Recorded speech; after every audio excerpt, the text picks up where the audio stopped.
Bismillahirrahmanirrahim. Qala al-mu'allif rahimakumullah wa nafa'na bihi wa bi ulfidran amin. Al-asribatu al-muharramatu wal mukhadirat. Ya. Minuman-minuman yang diharamkan dan mukhadirat. Mukhadirat itu segala sesuatu yang bisa cara gamai zaman sikwe ndadekaken ngefle ya. Itu apapun bentuknya ya, nanti akan dijelaskan dari awal. Al-aslu fil asribah al-hillu. Al-asribah mithlul ma'kulat wal atimah. Al-aslu fiha al-ibahah ya, al-ibahah wal hil li umumi qaulillah azza wa jalla walladzi khalaqalakum ma fil ardi jami'an. Nah, hukum asal pada semua minuman itu adalah halal ya, seperti halnya makanan asal, tapi hukumnya asal. Nah, boleh dan halal karena dawai Allah subhanahu wa ta'ala huwallazi khalaqalakum ma fil ardi jami'an. Ini asale, yaitu Allah yang menjadikan segala sesuatu ya, segala sesuatu huwallazi khalaqalakum, menciptakan segala sesuatu yang di bumi ini semua untuk kamu sekalian. Nah ya, berarti kan hukum asal itu adalah mubah, segala sesuatu ya. Lah, fakullu ma nazala minas sama aw naba'a minal ard wa kullu ma usira minas samar aw zuhuri aw ghairu dzalik fa huwa halal. Dan segala sesuatu yang turun dari langit atau muncul dari permukaan bumi ini adalah halal, dan segala sesuatu yang diperas ya, dari peresan daripada buah atau bunga-bunga dan lainnya itu halal, semua halal. Ini hukum asal. Main dawa Allah subhanahu wa ta'ala wa anzalna minas sama'i ma'an tahura linuhya bihi baldatan maitan wa nusqiyahu mimma khalaqna an'aman wa unasa wa unasa katsira. Lah, wanzala minas sama, dan saya turunkan air dari langit dalam keadaan sudi. Yaitu untuk apa? Yaitu untuk menghidupkan bumi-bumi yang mati, yang tandus, dan untuk minuman, memberikan minuman-minuman atas ciptaan-ciptaan Allah, baik itu dari binatang-binatang atau manusia yang sangat banyak. Ini hukum asal. Ini hal-hal seperti kalau sampai nanti pahami itu untuk pengembangan itu lebih mudah ya, karena selama ini ketika didefinisikan atau kita menghukumi sesuatu satu persatu ini mesti jerimet ya. Tapi dengan ketentuan dasar seperti ini minimal nanti untuk pengembangan itu akan bisa lebih mudah ya. Berarti kita memandang hukum asal pada minuman, hukum asal itu adalah mubah atau halal karena Allah menciptakan semua. Lah, hanya saja dikecualikan itu masih bersifat umum, dan kemudian dikecualikan dari keumuman dalil-dalil tersebut itu dengan dalil-dalil yang lain yang mengatakan itu adalah haram. Lah, secara umum dalil-dalil itu masih bersifat umum, kemudian ada dalil yang mengkhususkan. Jadi cara gampangnya ini halal kabeh kecuali. Nah, ini nanti kan jadinya lebih luas sampai ora usah dadak takut wedhus hukumnya halal, idang halal. Ya. Asu, nah ini kan jerimetan. Lu sampean sebutaken kewan nang dunya. Ora rampung-rampung. Lho kok sampean takokaken dalile siji-siji lho ora ketemu. Nah, lagi. Mane secara umum. Nah, dikecualikan dari keumuman dalil yang menyatakan halalnya atau mubahnya segala sesuatu yang diciptakan oleh Allah, yaitu dikecualikan yang pertama yaitu mayahrumu minal asribah ya. Dikecualikan dari keumuman yang sudah disebutkan, yaitu dalil-dalil yang menyebutkan adanya sesuatu itu haram ya, pada minuman yang diharamkan, yaitu wa innama yahrumu minal asyribah maka min hadaran ya. Yang diharamkan pada jenis minuman itu apa saja ya, secara umum dijelaskan yang pertama itu adalah makana min hadaran, yaitu segala sesuatu yang membahayakan. Nah, membahayakan ya macam-macam, pokoknya segala sesuatu yang membahayakan. Sampai nguntal apa makanya Kang Rahmat mamane ngelih nguntal sprit pecahan watu haram pura dalilendi. Wah ini kan loh, berarti kan orang najis kok ya, masa oleh sampai terus mangan beling ya. Sing seneng embik-embikan mangani beling ya, nguntal papah salak ya. Lah itu ya, itu makanya ini makana min hadaran. Nah, minuman-minuman yang diharamkan yang pertama itu adalah sesuatu yang membahayakan. Sobat jus beling, wah dodol ekspor dodol umpamane wis kurang pari kon mana ngene ora payu wis pokoke dodolan jus beling. Lah halal apa ora? Ya ketika apapun bentuknya di situ kok ada doror, maka di situ secara otomatis itu dihukumi haram. Lah contoh kayak contoh lagi kasum wa khairuhu, bisa utane racun ya, racun bisa ular atau sesuatu yang di situ ada racun. Karena apa? Karena di situ adalah merusak tubuh ya, dan segala sesuatu yang bisa menimbulkan kerusakan pada diri kita itu dilarang oleh Allah Subhanahu wa ta'ala. Ya ngomong sarapan saking sektine sarapane silet sedina 7. Nah, esuk sarapane silet pitu kadang ya, ana sing sarapane jarum.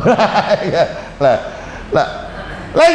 ini adalah sesuatu yang makanya dewa Allah Subhanahu wa ta'ala wala tulqu bi aidikum ila tahlukah. Janganlah kamu jatuhkan diri kamu menjatuhkan dirimu dengan kedua tanganmu pada kerusakan ya, tidak boleh. Pokoknya segala sesuatu minuman-minuman yang membahayakan, maka di situ itu adalah membahayakan. Kan sama makanan-makanan yang membahayakan kan banyak ya, sampai sarape karo lemah lembung mana kan, terus karo berikil rasane lah itu kan. Nah, pokoknya segala sesuatu yang membahayakan, yang menjadikan kerusakan pada dirinya. Dan juga Allah Subhanahu wa ta'ala berfirman wala taqtulu anfusakum innallaha kana bikum rahimah. Jangan kamu membunuh dirimu sendiri ya, innallaha kana bikum rahimah ya.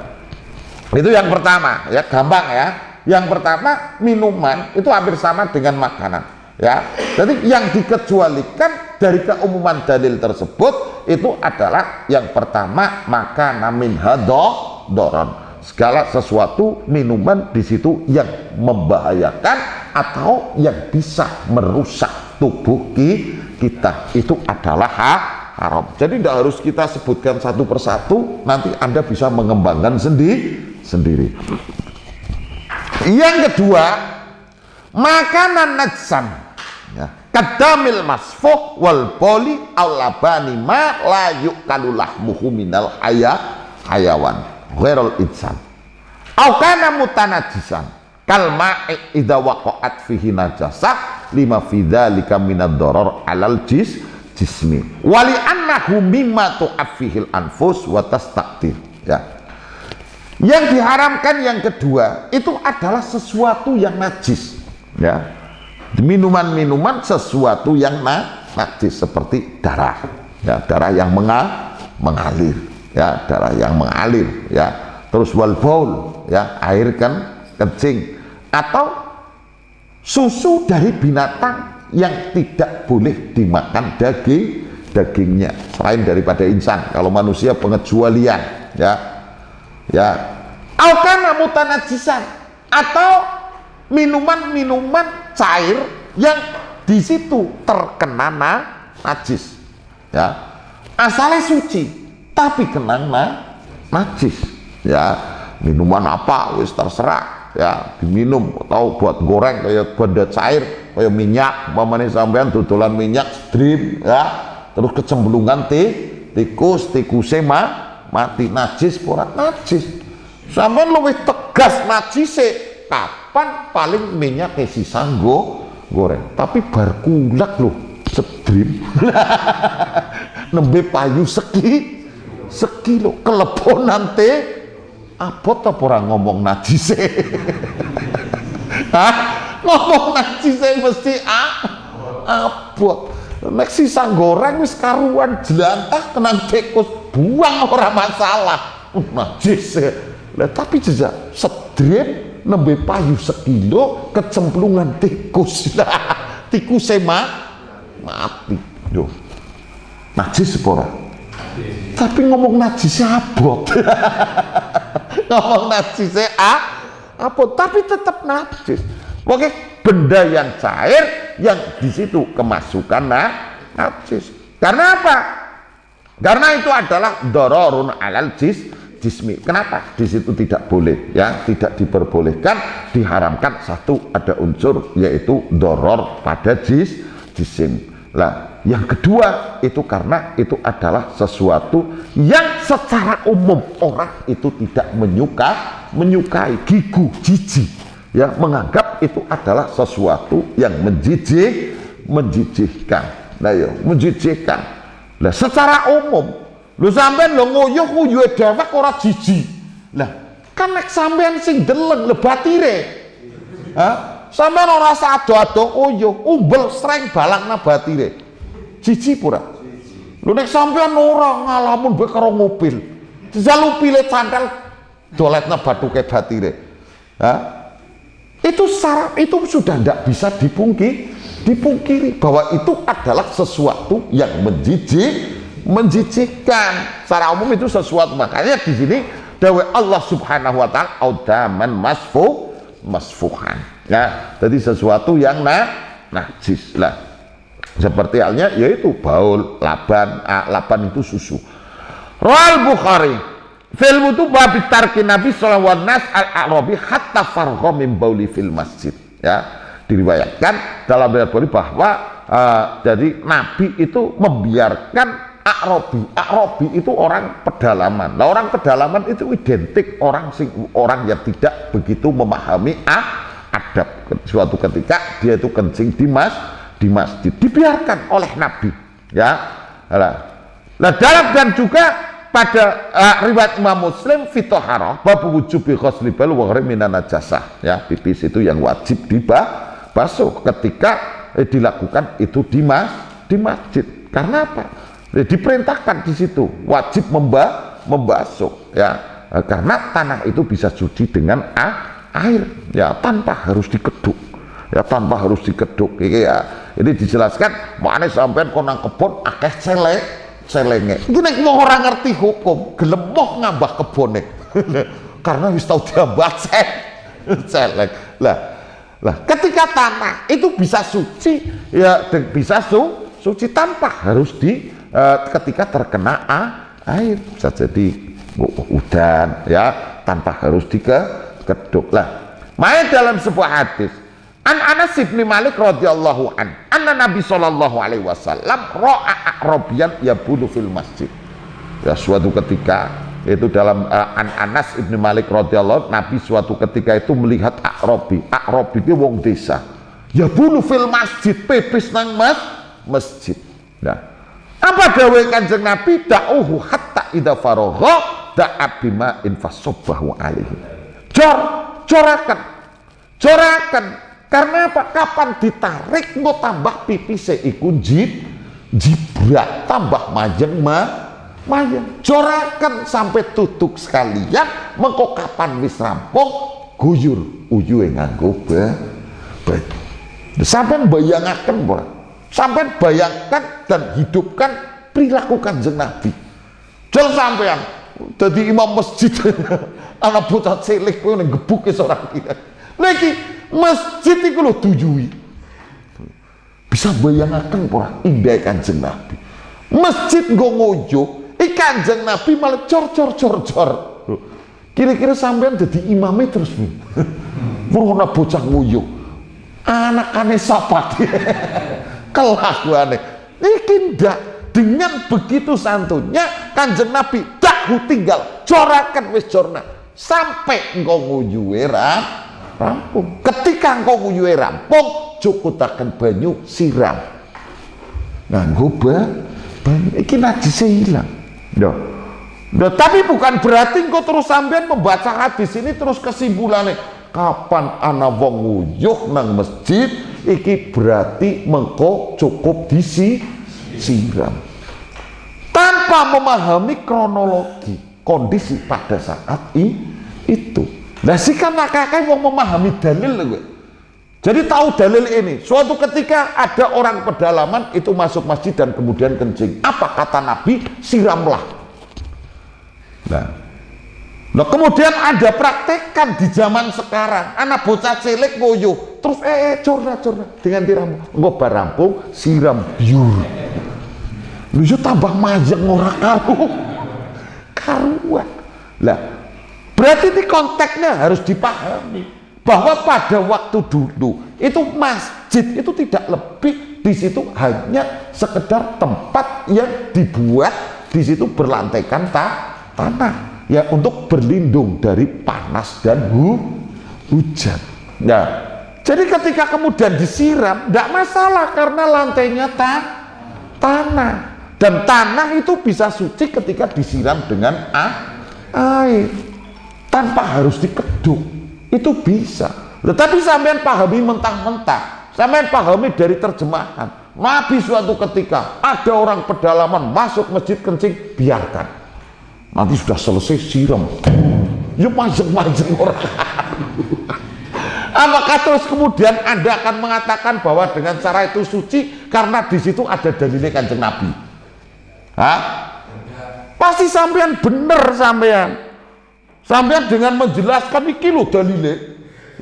Ada orang pedalaman masuk masjid kencing. Apa kata Nabi? Daku tinggalkan, biarkan dulu sampai selesai. Nanti kalau selesai tinggal disiram najisnya hilang. Loh, sampean praktekakan sesuai dengan hadis. Hah? Bisa orang? Hah? Pernah Anda berpikir seperti ini apa enggak? Selama ini kan iki hadisnya iki Quran. Hadisnya bener, Qurannya bener. Uteke gue lho sing ora patihe bener. Paham ya? Hah? Uteke sing ora patihe bener. Nah iya. Lho zaman siki lho kon disiram lho. Berarti orang najis ora hadis Kanjeng Nabi. Iki hadis Kanjeng Nabi siram wis beres. Jadi corna ora masalah. Suci, ya suci wong hadis Kanjeng. Oh goblokmu. Ya, paham ya? Dadi ke sampean ke nang kebon wis gampang simpel. Kebon adoh umpamane sing ora duwe tanggungan ya. Lu sholat nang di, lu nang kebun beres. Orang sholat di masjid tebih sangat tuh. Goblok. Lah ya, lu sampean sholat nang kebonan, orang masalah. Lu celenge blokah banget. Lu sampean yakin ora nek kowe tanah celenge? Kowe bekas celeng yakin ora? Umpamane kok ada, itu sudah bisa jadi sudah suci. Karena ketika tanah itu kena najis dan terkena air itu najisnya itu hilang. Ngerasa ndedak ngeduki sampean saking isih bareng kebon jingjit nanti bukan kenang najis. Lho ki tembelek ora iki jangan-jangan miyen sana asu ngising nang ngene miyen. Ya mbok kowe dohire suci ndak ada najis salat selesai. Ya selama ini kan ini menjadi alasan-alasan klasik. Situ ora sembayang jane gitu sembayang musola ini kok adoe. Seolah-olah kalau tidak di musola itu ndak sah. Dia sholat dimanapun. Ya, di semua permukaan bumi di situ kamu bisa sholat. Lah sholatnya loh alasan maning kotor. Lah kotor ndak masalah, tetap sah. Sing penting najis apa ora. Lo tukang batu ya blopote jenengan najis ora. Dalam kondisi tertentu ya ndak masalah. Ya, nang bedeng pamane ato, sing nang Kalimantan nang tak suka bingung pemenang kene orang nang suketan Allahu Akbar so. Ora usah nganggo jangan-jangan. Hukum kadang jangan-jangan kan wis permasalahannya belum jelas tapi disimpulkan dengan sesuatu yang jelas kan repot. Ya, paham ya? Dah ini bayangkan Kanjeng Nabi tak tinggal cor-cor. Anak wong lho sampean wis ngamuk-ngamuk. Sampean dadi langgar Imam Doyong wis mecicil wis ora karu-karuan. Anak wong ngoyo. Biasa. Ya. Karena apa? Mereka memang benar-benar orang Arabi itu identik orang yang enggak tahu. Makanya Kanjeng Nabi itu bisa keras, bisa bijak. Kenapa Kanjeng Nabi bijak? Masjid sakral sampean nganti tulisi masjid nganti ditulisi dilarang tidur di ya. Tulis seolah-olah Islami banget, dilarang tidur di masjid. Padahal sejak zaman Nabi masjid itu fungsinya banyak. Bahkan diantara mereka sahabat mendirikan hujrah khemah di masjid di masjid ya tidak masalah. Lah alasannya mesti siji, bukan najis, bukan najisnya urung genah. Tapi seolah-olah sudah dihukumi tidak boleh tidur di Islami banget pura. Lagi repot ya. Lah zaman dulu para sahabat pirang-pirang berfungsi kan bahkan sahabat sing perang dalam keadaan terluka iki digawekaken kamaran nang masjid ya untuk pengobatan untuk kemudian itu tidak masalah. Tapi kemudian kita di dalam mengagungkan masjid itu keluar dari konteks itu. Nah, kok suwe wis repot iki. Jangan-jangan kok bisa menyerupai aturan-aturan yang ada pada gereja iki repot. Gereja kan wis kunci. Lho sik akan masjid-masjid kunci.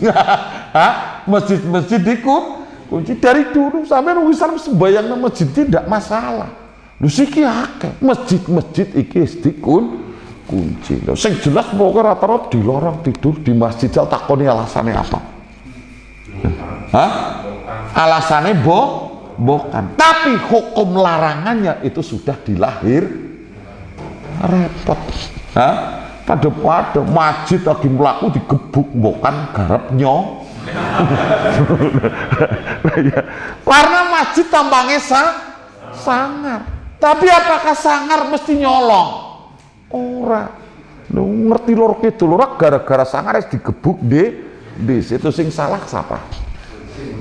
Lah, ini kan sama ya.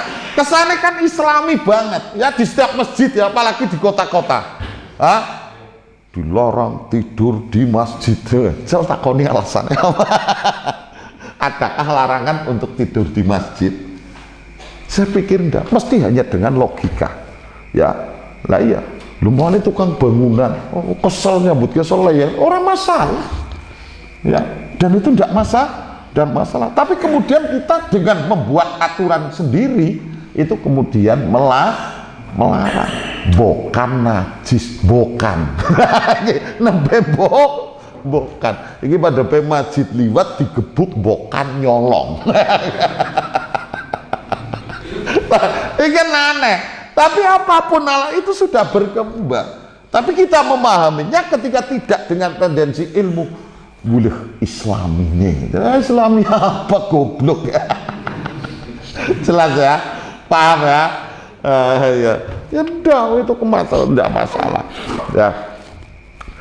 Jelas ya ini ya. Jadi perintahkan bahwa suatu ketika Nabi itu melihat Arabi itu orang pedalaman yang kencing di masjid. Apa kata beliau? Da'uhu hatta idza faragha da'a bima'in fasobbahu alaihi. Ya, ini makanya Kanjeng Nabi memerintahkan. Loh, sasaran hadis kemudian biarkan itu. Kemudian setelah selesai da'a bima'in fasobbahu, itu memerintahkan, setelah selesai Nabi memerintahkan untuk menyiram dengan air. Lah itu menunjukkan bahwa air kencing itu adalah najis ya, makanya disuruh. Nah tapi kita harus memahami konteksnya. Nah selama ini boro-boro kita memahami konteksnya, yang kita pelajari itu adalah buletin. Buletin ya arahannya sudah dibentuk ya. Mamanya yang bermadhab ini kepentingannya paham ini ya sudah diambil dalil-dalil yang mengarah ke paham ini yang nanti seperti ini orientasinya sudah diarahkan ke yang seperti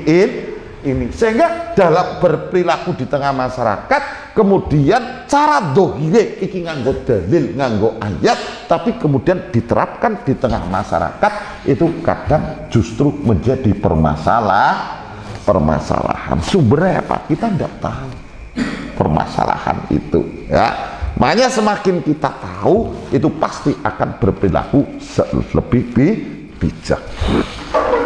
Jelas ya. Jadi minuman-minuman yang diharamkan yaitu yang secara umum itu adalah halal dan mubah, kecuali yang pertama sesuatu minuman yang membahayakan, yang kedua minuman-minuman yang najis.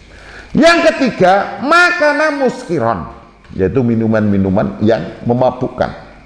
Sawa'un kana khamran wa huwa al-muttaqidu minal inabi au kana ghairu khamrin wa huwa al-muttaqidu mimma siwa dzalik. Wa dzalika lima warada min nususin tsabitatin fi tahrimi kulli muskir. Yaitu yang ketiga itu adalah minuman-minuman yang memabukkan, baik itu berupa khamar ya. Khamar identik di kita itu adalah sesuatu yang memabukkan, tapi makna khamar yang sesungguhnya itu adalah al-muttaqatu minal inab. Jadi minuman yang dibuat dari pengerasan anggur ya. Kita taunya khamar itu adalah semua minuman keras. Khamar itu adalah minuman yang dibuat dari perasan anggur. Nah terus yang lainnya bagaimana? Ya yang lainnya ya tetap di situ haram karena dikiaskan dengan khamar. Lah dan juga didasarkan nas yang di situ menyatakan bahwa haramnya segala sesuatu yang memabukkan, sesuatu yang memabukkan ya. Nah sesuatu yang memabukkan. Nah, ini dalam pembahasan ini kita juga harus jeli ya. Sesuatu yang memabukkan, kita bicara khamar kita harus tahu definisi khamar. Bicara memabukkan kita juga harus tahu definisi dari memabukkan. Selama ini kita pasti sederhanakan sendiri. Khamar itu apa? Minuman yang memabukkan. Lu segala sesuatu yang memabukkan haram. Lu kopi be sampean ngombe sedrim lu janji ora mabuk. Klenger ora? Hah? Klenger ora? Yo rasa kopi minyak goreng minyak goreng terus oli sampean ngombe, ha? Segelas ora masalah. Mau 3 liter. Kira-kira klenger ora? Klenger. Nah, tapi kita selalu dari dulu itu terbiasa dengan menyederhanakan istilah. Ya, lah ya, namanya zakat mal itu apa? Kita artikan harta benda. Sehingga pada waktu-waktu zakat itu orang ya banyak orang yang bingung sendiri karena sudah jelas definisinya harta tertentu. Tapi dipahami zakat mal adalah harta. Loh, sing dikategorikan harta itu apa? Juga kemudian kita terjemahkan sendiri enduke ditung dikrus enduke bulu weduse 20 ya, hondane telu siji bodol ditung kabeh. Lho ngene iki yen tek nggo zakat kabeh. Lha sing goblok siapa? Lah kemudian kita beralih ke riba. Definisi riba juga kita artikan sendiri ya. Riba itu apa? Sehingga muncul pemahaman di tengah masyarakat ketika kita memahami riba itu adalah sesuatu, bahkan bek taksit itu dikategorikan riba. Sampean tuku Honda, sampean kamu beli motor, ketika cash 15 juta, ketika diangsur itu ketemunya 23 juta, itu katanya ndak boleh, katanya riba. Sehingga yang punya utang beli motor kredit itu jongkir balik berusaha nutup supaya tidak lah ya goblok. Karena hampir sama prakteknya, tapi berbeda. Ya, bek taksit katanya riba, hampir sama. Sampean tuku motor, umpamane cash 15 juta, nek ngangsur ketemu nek 30 juta. Itu namanya bek taksit. Loh, bek taksit itu masuk malah disyariatkan. Karena berpotensi untuk membantu orang-orang yang tidak mampu. Tapi di waktu yang sama, karena kamu terjemahan sendiri, itu kamu haramkan sendiri loh. Ya, akeh. Nah, itu bek taksit. Dalam fikih jelas itu bek taksit, dan itu masuk. Sampean dengan dalilnya riba kudu tak tutup lu. Repot tuh sampean ngalalaken perkara sing masuk yang jelas-jelas halal malah sampean haram. Repot. Ya, akeh ya. Nah, itu kembalinya satu, yaitu permasalahannya itu di sini, ya.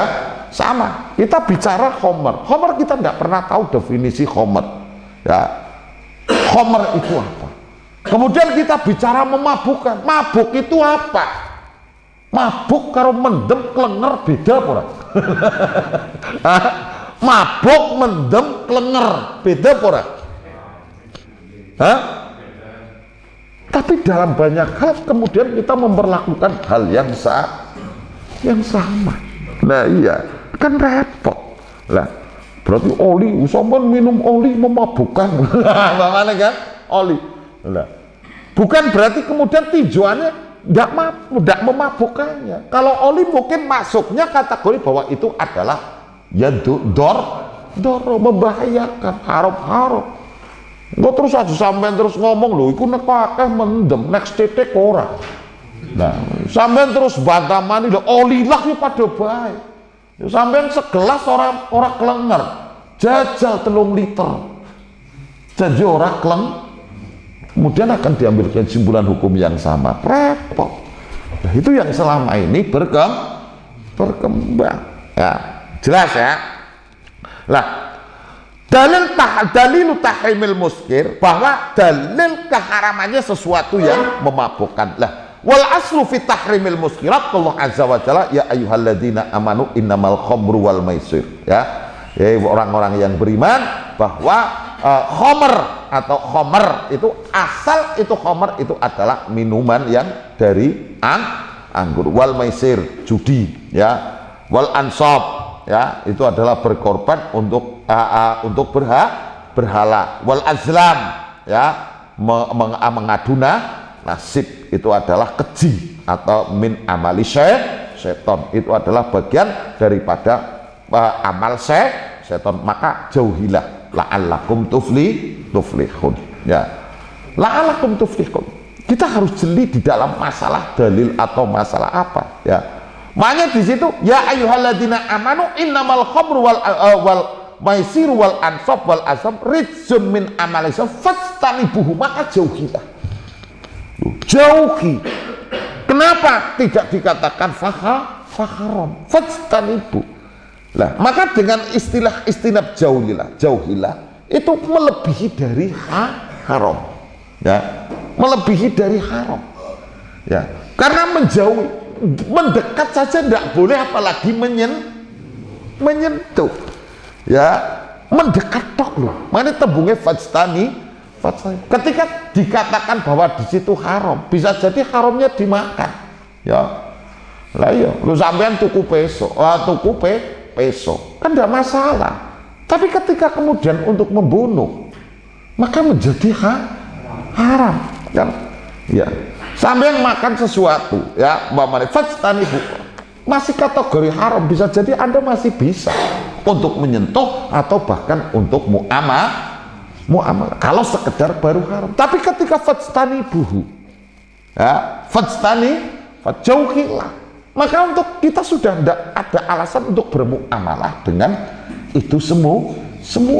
apalagi kita ya jauh, kita harus jauh. Makanya takbir atau pada ayat itu disebutkan dengan ijtinab, itu larangannya itu lebih daripada haram, ya, itu lebih daripada dengan menggunakan haram. Kon ngeduhi.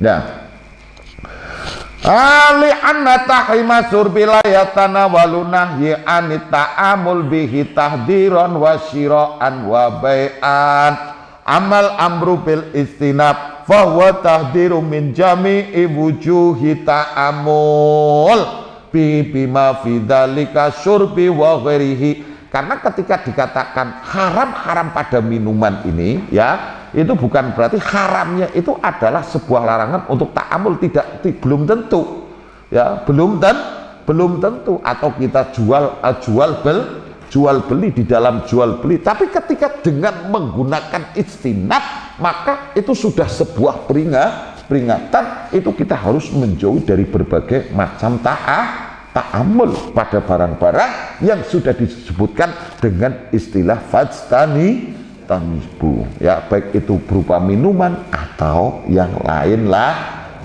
ya. Jelas, ya. Yang ketiga itu adalah sesuatu yang memabukkan. Nah, hukum asal berarti inap. Tapi di situ juga ada dasar yang lain, itu kullu muskirin haram. Ya, itu ya. Nek asale mau ketika dikatakan khomer itu adalah peresan anggur, yang aslinya peresan anggur yang difermentasi, ya, kemudian bisa menjadi arak yang kemudian ketika dibiarkan itu kemudian bisa menjadi coka. Nah, kan bisa jadi ketika di situ itu fajtanibu jauhilah. Tapi ketika baru haram itu bisa jadi lo sampean jual khomer, tapi fungsi daripada khomer itu untuk membuat coka, boleh apa enggak?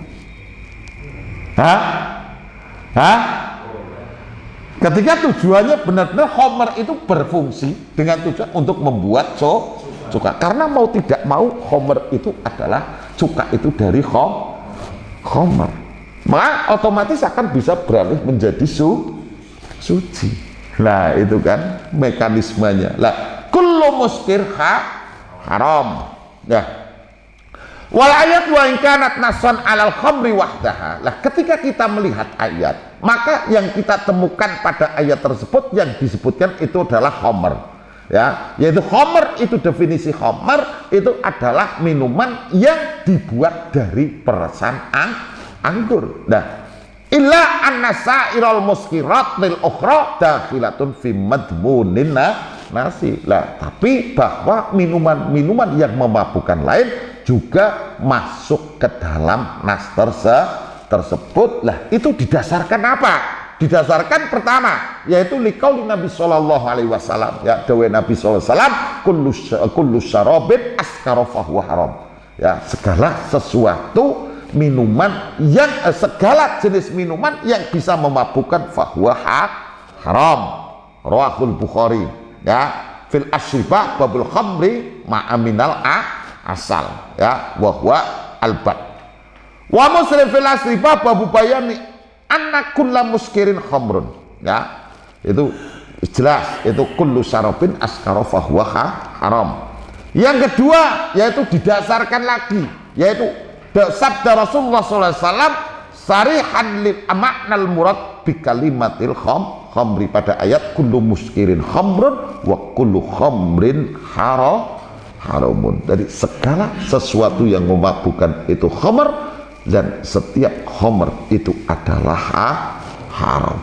Nah, fakhtilaful asma la yukhrijul muskirat an hukmil khamri. Artinya meskipun berbeda-beda perbedaan nama jenis minuman ini namanya itu, namanya si A, namanya si B, namanya si C, itu tidak bisa mengeluarkan itu dari hukum khamr selama minuman itu adalah memabukkan, yaitu hukumnya satu, yaitu haram apapun bentuknya.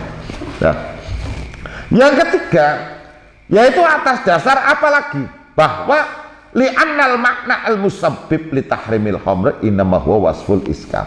Ya. Yang ketiga, alasannya apa? Kenapa segala sesuatu yang diharam khamr itu sesuatu yang diharam? Kullu muskirin khamrun. Karena makna yang ada pada ayat yang menyebabkan diharamkannya khamr itu adalah sebabnya itu adalah wasful bil iskar.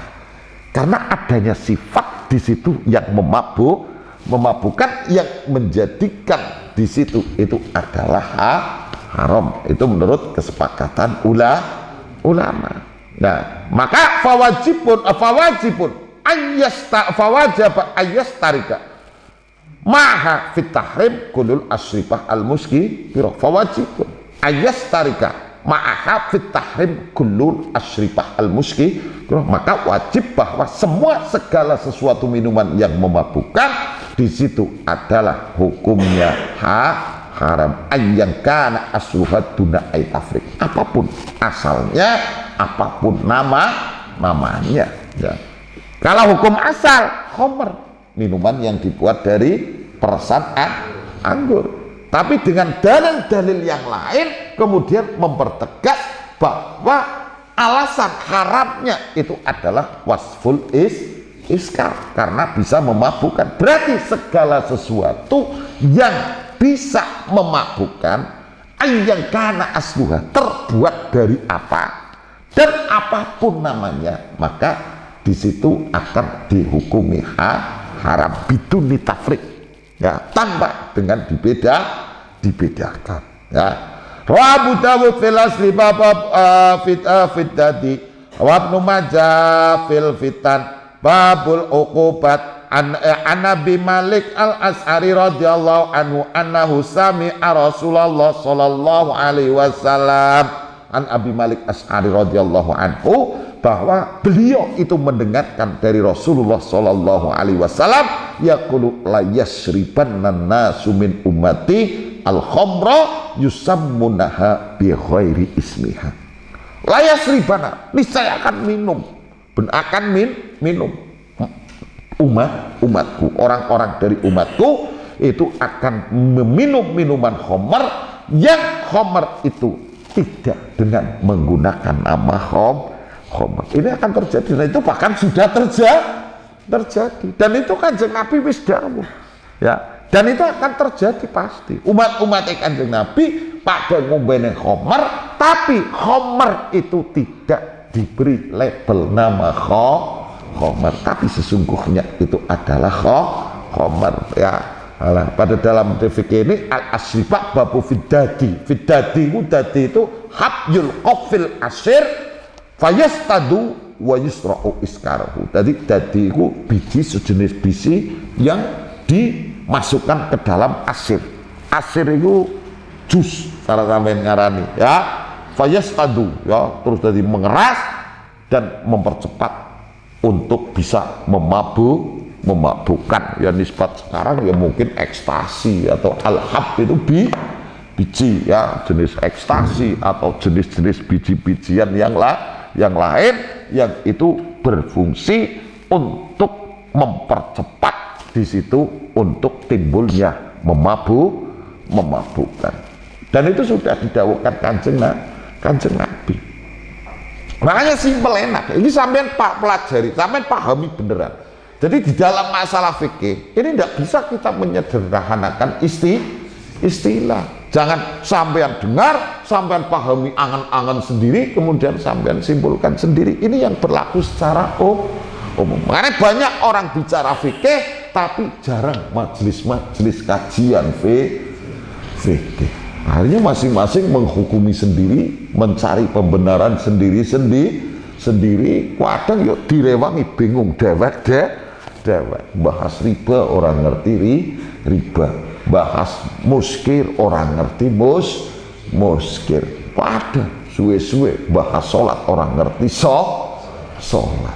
Nah, repot ini suwe-suwe ya. Jadi agama ini kemudian makanya banyak harapan kita, semoga kita mendapatkan nur tawajuh ilal illallah. Sehingga apa yang benar-benar menjadi tujuan dan harapan kita menuju Allah, harapannya benar-benar langkah yang kita tempuh ini benar-benar bisa menghantarkan kita kepada Allah.